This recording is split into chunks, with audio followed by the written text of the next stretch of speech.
आज उनको मानदेय के रूप में मात्र कहीं 6,000 मिल रहा है, किसी राज्य में 8,000, कहीं 10,000।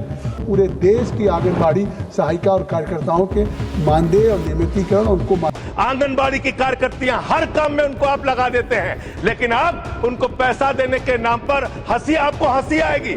देश की 13 लाख महिलाओं का दर्द जब संसद में गूंजा, और वो भी विपक्ष के नहीं बल्कि सत्ताधारी बीजेपी के अपने ही सांसद की जुबानी, अपनी ही सरकार को आईना दिखाते हुए सांसद जगदंबिका पाल ने जो कहा वो सभी को सुनना चाहिए।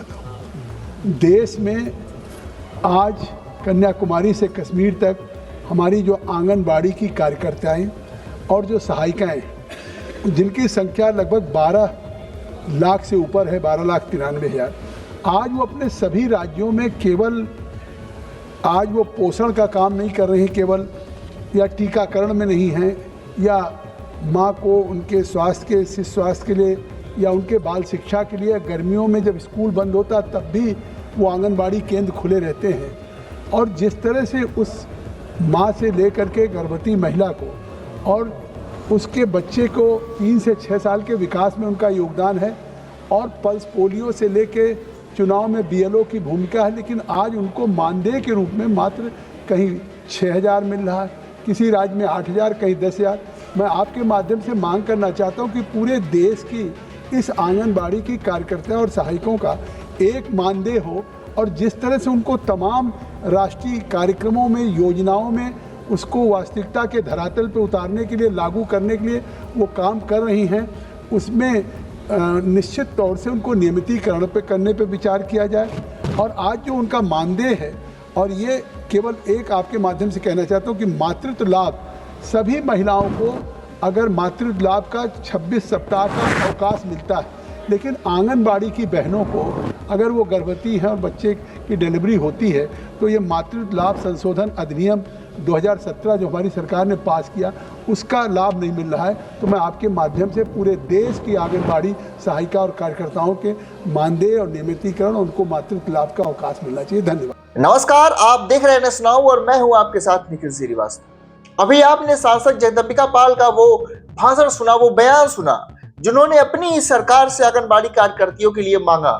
कश्मीर से लेकर के कन्याकुमारी तक देश में लगभग 12,93,000 आंगनबाड़ी कार्यकर्ता और सहायिकाएं हैं। ये वो महिलाएं हैं जो तपती गर्मी में जब स्कूल बंद होते हैं तब भी काम करती हैं। बच्चों को पोषण देना हो, पल्स पोलियो की बूंदें पिलानी हो, गर्भवती महिलाओं की देखभाल करनी हो, या फिर चुनाव में बीएलओ की ड्यूटी, सरकार का हर जमीनी काम यही महिलाएं करती हैं। लेकिन बदले में इन्हें क्या मिलता है? इतनी मेहनत के बाद भी किसी राज्य में इनको 6,000, कहीं 10,000, कहीं 8,000 रुपए का मामूली मानदेय मिलता है।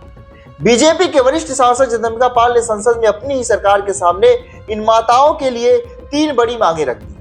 पहली, कि पूरे देश की आंगनबाड़ी कार्यकर्ता के लिए एक सम्मानजनक मानदेय तय होना चाहिए। दूसरी, इनके नियमितीकरण पर सरकार गंभीरता से विचार करे।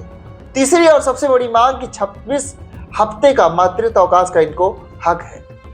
आपको बता दें कि सांसद ने यह भी कहा कि साल 2017 में इसी सरकार ने मातृत्व लाभ संशोधन अधिनियम पास किया, जिसके तहत महिलाओं को 26 हफ्ते का मैटरनिटी लीव मिलती है। लेकिन हैरानी की बात यह है कि गर्भवती होने पर भी हमारी आंगनबाड़ी महिलाओं को इस कानून का लाभ नहीं मिलता। ये कैसा न्याय है?